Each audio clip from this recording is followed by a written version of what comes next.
Back in the Downtown Eastside, demonstrators take to the streets after the federal government announced their decision to shut down the country's only legal supervised injection site. Let's go, you guys. Okay, walk forward, walk back. Come on, you guys. The protest is also being played out in the courts, where the government's decision is being challenged. The fight to keep the doors open at Canada's only safe injection site heads to BC Supreme Court in Vancouver today. The Vancouver Area Network of Drug Users and the Portland Hotel Society says the 10-day trial will challenge the Federal Minister of Health's ability to close the facility. And while the two sides wait for the court to make a ruling, the police still have to contend with life on the street. Did I do something wrong, sir? Oh. Well, being in possession of a narcotic is an illegal act. I just have a pipe, sir. Well, it's still a possession, and I can see that it's actually being smoked. So there is a crack residue in there. Well, what's your name? Darcy Tremaine. Hey, stop crying. Hey, relax, dude. Stop crying, man. Relax. It's gonna work out. We'll figure it out.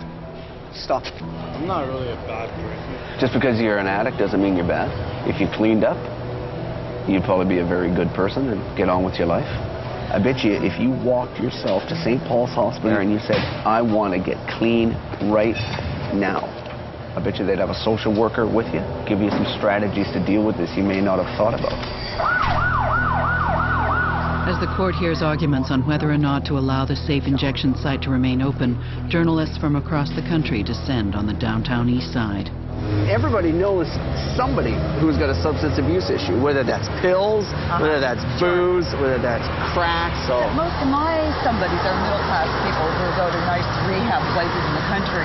Absolutely. And, what's the old adage? The poor get harm reduction, the rich get rehab? Yeah. Like in the last successive years, they've given out more than 3 million needles each year.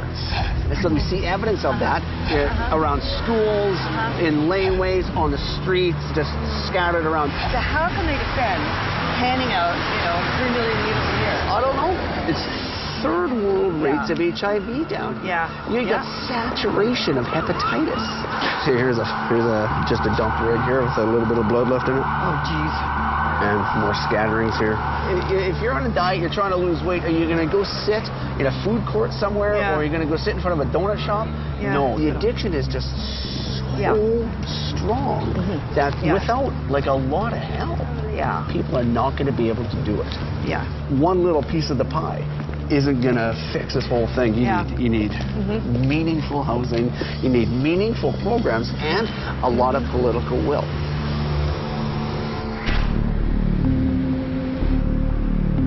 Not far away, Inspector John Mackay searches for the sex trade worker he's been trying to get off the streets and into a work retraining program.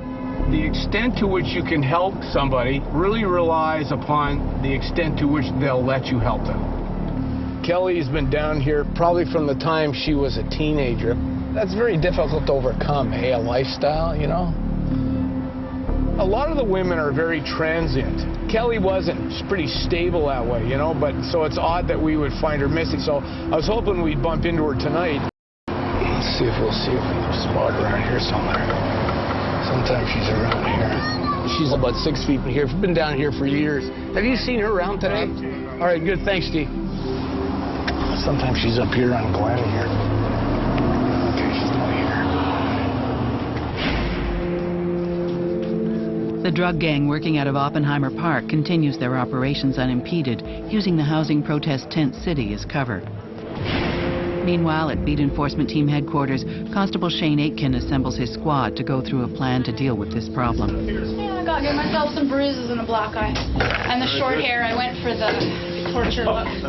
Constables Christy Fisher and Tara Monroe will take the lead on the ground, dressed to look the part. We're going to call the project Flashpoint just because I guarantee you it's going to cause a flash.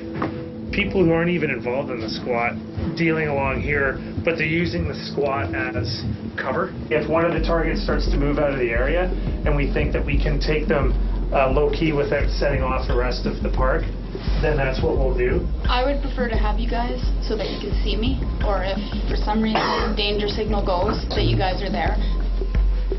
If anything goes wrong, you guys got to get in there fast. We know, it only takes 5 seconds to cause a lot of damage.